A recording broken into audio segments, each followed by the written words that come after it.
Olá, meninas e meninos. Hoje meu assunto é história e eu vou falar aquele período que vai da Primeira Guerra para a Segunda, né? Eu falei os antecedentes da Primeira Guerra, né? Não falei tudo que aconteceu na Primeira Guerra, que era impossível numa aula só. Mas falei os antecedentes, o que vai provocar a Primeira Guerra, tá?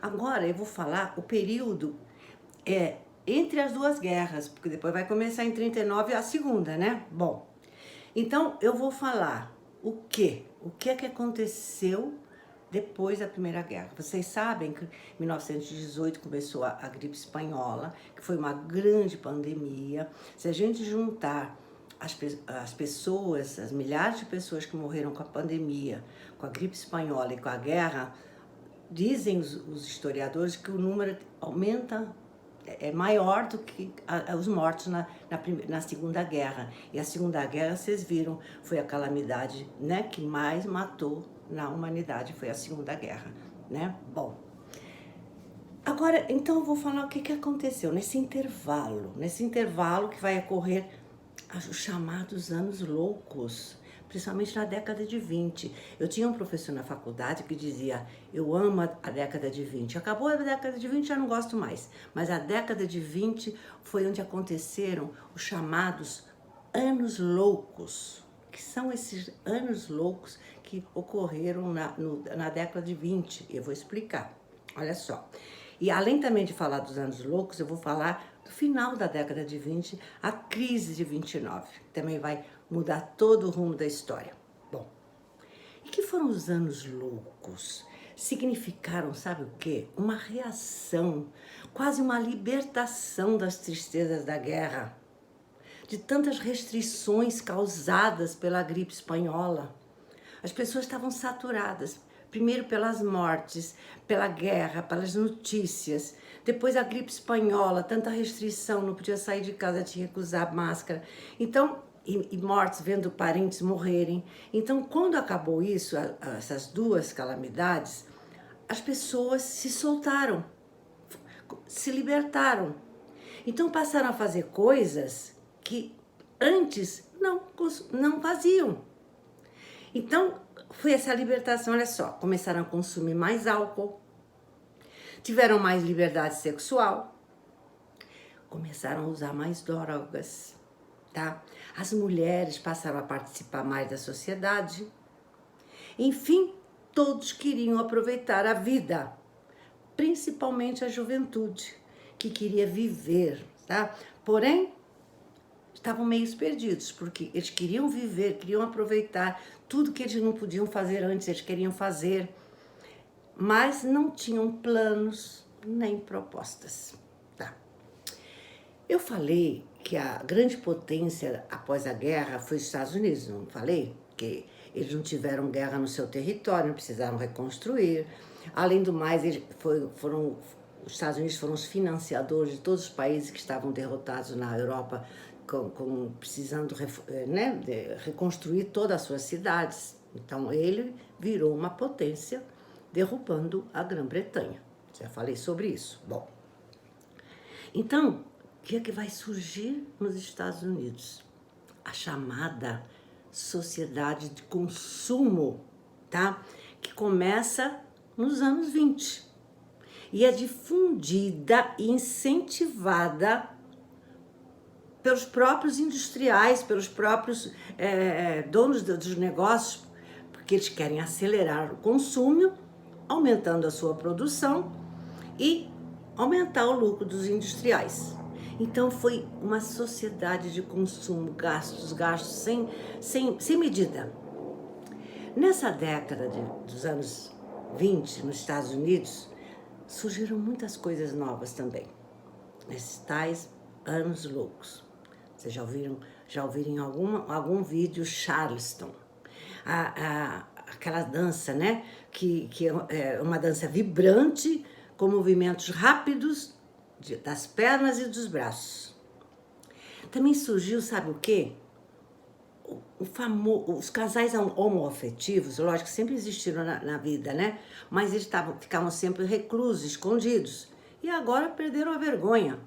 Os casais homoafetivos passaram a mostrar que existiam nessa década. Sentiram-se mais livres para se mostrarem, tanto em festas, como em reuniões de família, na sociedade, no meio intelectual, etc. Perderam a vergonha, tá? Agora eu vou também falar sobre a década de 20, que surgiu nessa época o famoso, surgiu não, teve o auge do Al Capone, aquele gangster famosíssimo, eu vou falar sobre ele. E também a Ku Klux Klan, também teve seu auge, vou falar também sobre isso, tudo na década de 20, tá? Bom, primeiro vou falar do Al Capone. Quem era Al Capone? Era um gangster que nasceu em 1899 no Brooklyn, então na década de 20, tinha 20 e poucos anos. Era filho de imigrantes italianos. Seu pai era barbeiro e sua mãe era costureira. Al Capone, aos 14 anos, já foi expulso da escola por agredir uma professora. E bem cedo, bem jovem, passou a pertencer a quadrilhas de delinquentes infantis. Em 1918, no ano que terminou a Primeira Guerra, ele casou com May, de origem irlandesa, e tiveram um filho, um menino. Depois eles se mudam para Chicago e ele passa a ser o braço direito de John Torrio, um gangster italiano poderosíssimo. Mas um dia, né, esse seu patrão, seu primeiro patrão, ele é alvejado por pessoas, né, por grupos rivais. Então ele assume os negócios, Al Capone. E aos 26 anos, ele mostra-se um homem sem escrúpulos, frio e violento, ficou famoso. Olha só, Al Capone, na década de 20, olha o que ele controlava: ponto de apostas, casas de jogos, bordéis, corridas de cavalos, clubes noturnos, cervejarias e também controlava todos os informantes. Ele chegou a faturar 100 milhões de dólares por ano. Então era famosíssimo. Fizeram filmes sobre Al Capone, tem na Netflix vários filmes sobre ele. Então ele realmente era uma potência, né? É um gangster potencial. Ele foi preso em 1931, já não foi na década de 20, o auge dele foi na década de 20. Enviado para uma prisão de Atlanta. E em 1934, ele foi mandado para Alcatraz. Gente, eu tenho que falar um pouquinho de Alcatraz, porque aparece muito em filmes também. O que é Alcatraz? É uma ilha, né? É uma ilha que fica na Baía de São Francisco, né? Na Califórnia. Esse Alcatraz, que é uma ilha muito de difícil acesso, no início era uma base militar. De 1850 a 1930 era uma base militar. Depois foi convertida em prisão de segurança máxima, de 1933 a 1963, 30 anos, tá? A região era difícil de sair, de fugir. Então, tá na história que aqueles que tentaram fugir ou foram fuzilados ou morreram afogados, tá?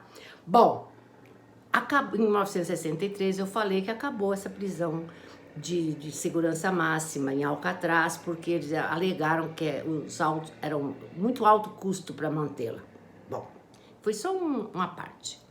Bom, no final, Al Capone, depois que, logicamente, tem o auge, cresce, auge, depois cai, né? No final, né, na prisão de Alcatraz, ele adquiriu sífilis e tuberculose. E começou também a apresentar distúrbios mentais. Então, em 1939, ele foi, quando começou a guerra, ele foi solto devido a esse seu estado de saúde, né, ruim, e foi morar na Flórida, onde morre na sua residência em 1947 por parada cardíaca. Não tem nada a ver com a guerra, mas é bom. Vocês já ouviram falar tanto em Al Capone, então é bom saber quem foi esse gangster. Bom, na década de 20 também teve o auge, vocês já viram em filmes, em reportagens, a Ku Klux Klan. Era uma organização que defendia correntes reacionárias e extremistas, como a suposta superioridade do homem branco, tá? Eram também contra a imigração. Bom, houve 3 movimentos de Ku Klux Klan, 3 movimentos, em datas distintas. O primeiro ocorreu entre 1865 e 1872, lá no sul dos Estados Unidos. Eles perseguiam os negros, tá? E agrediam-nos e até matavam-nos. Esse foi o primeiro movimento da Ku Klux Klan. O segundo movimento o auge foi na década de 20, olha só. Foi de 1915 a 1941, que atuando com muita força nessa bendita década de 20. Também se opunham, olha só, além de achar que os brancos eram a raça superior, a superioridade da raça branca, de matar negros e persegui-los, também se opunham a católicos, judeus e imigrantes. E foi esse grupo que adotou o traje branco e que adicionou aos seus rituais a queima de cruzes. Vocês já devem ter visto em filmes. Costumavam também fazer desfiles em massa. Foi o auge, foi nesse segundo ciclo, no segundo movimento, na década de 20. Agora, o terceiro movimento, que vai de 46 a 50, ele se espalhou em lugares pequenos, mas eram muito violentos, praticando perseguições e também muitos assassinatos. Esse grupo foi classificado como grupo do ódio. Em suma, os 3 movimentos, né, da Ku Klux Klan, ele clamava, em linhas gerais, os 3 movimentos, pela purificação da sociedade. Olha que absurdo. Bom, agora também, outra coisa que aconteceu na década de 20 foi a Lei Seca. Quem não sabe o que foi a Lei Seca? Que vigorou nos Estados Unidos entre 1920 e 1933.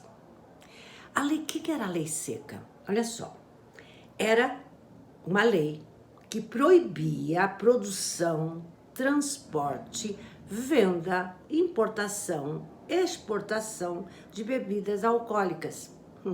Mas durante a chamada Lei Seca, traficantes provocaram grande violência nas grandes cidades americanas, devido ao conflito pelo monopólio das bebidas. Então havia gangues, né, que lutavam pelo monopólio dessas bebidas por baixo do pano e contra a lei.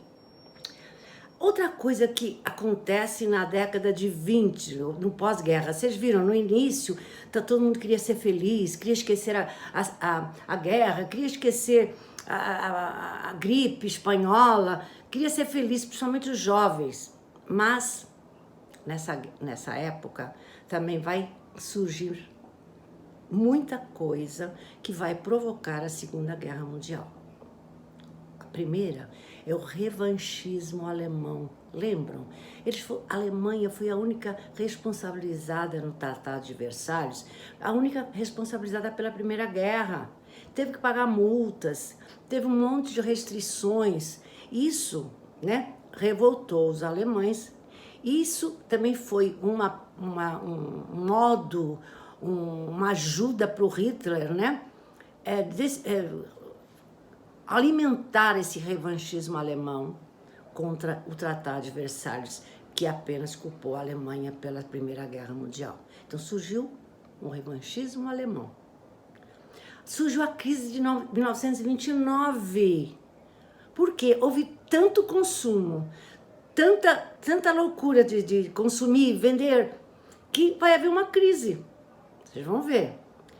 E também houve a ascensão, tá, dos regimes totalitários na Alemanha Vocês viram o fascismo, né? O nazismo, na Itália o fascismo e na Rússia o comunismo. Isso são regimes totalitários que vão surgir, né, entre as duas guerras.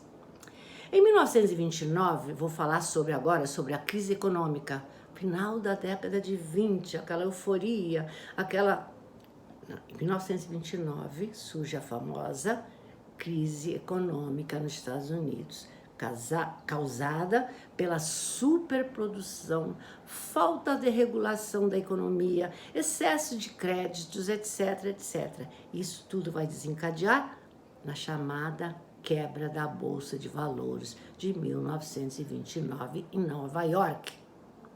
Muitos foram dormir ricos e acordaram na miséria, havendo por isso muitos suicídios dessas pessoas que não aguentaram, né, a pressão, não aguentaram a nova realidade. Bom, essa crise então afetou os Estados Unidos, foi a bancarrota, foi terrível, né, a economia. E essa crise também afetou o Brasil. Sabe por quê? Porque os Estados Unidos eram os que mais compravam café. E o Brasil, o auge das suas exportações era o café. Era a época, né, do café de São Paulo, muita exportação, e os Estados Unidos diminuiu a sua importação. Então, vocês sabem que para o preço não cair demais, houve até queima de toneladas de café no Brasil para o preço, né, não ser desvalorizado demais. Bom, na década de 20, o Brasil também predominava, como já falei, o café paulista. E também houve nessa década de 20, falei dos Estados Unidos, dos outros países, agora eu tenho que falar do Brasil. Houve um período de modernização, urbanização e desenvolvimento no setor industrial, principalmente em São Paulo. Tudo isso derivado do sistema cafeeiro. Agora, para terminar essa aula, eu vou falar em 10 de setembro, aliás, desculpa, 1º de setembro de 1939. As tropas alemãs invadem a Polônia, desencadeando assim a Segunda Guerra Mundial. A França e a Grã-Bretanha declaram guerra à Alemanha. Aí começa a Segunda Guerra Mundial, que eu vou falar depois em outra aula. Beijos!